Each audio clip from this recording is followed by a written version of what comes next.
तर ही आहे गौरीताई गंगावणे. आज तिने 4 वर्ष झालं पायी परिक्रमा करते आणि विशेष कौतुक म्हणजे हिचं एवढ्या लहान वयात ही परिक्रमा करते. खरं तर हिच्यापासून इन्स्पायर घेतोय आपण, मग हिच्याकडून काय शिकतोय. आणि ही कीर्तनकारी आहे कधीपासून? 4थी पासून, म्हणजे 8 ते 9 वर्षापासून कीर्तनकार आहे. म्हणजे हिचं कौतुक करावं तेवढं कमी. तर हिच्यापासून तुम्ही एवढं इन्स्पायर घ्या. मला आता बोलायला शब्द नाही, म्हणजे डोळ्यात पाणी यायला लागले अक्षरशः. खूपच म्हणजे वेगळीच आहे ही. नर्मदा मैयानेच हिला असं म्हणजे घडवलंय. म्हणजे लाखामधून अशी व्यक्ती घडती की हिच्यापासून सगळ्यांनी इन्स्पायर घ्यायला पाहिजे, हिच्यापासून शिकवण घ्यायला पाहिजे काहीतरी, की ही लोकांना पण घेऊन जाते अजून ट्रिप मध्ये.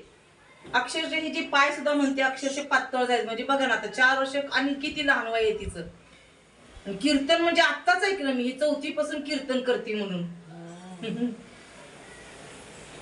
आणि तिची इच्छा आहे म्हणून तिला मी आता थोडासा बुक्का लावत आहे, म्हणजे तिला दृष्ट लागू नये कोणाची.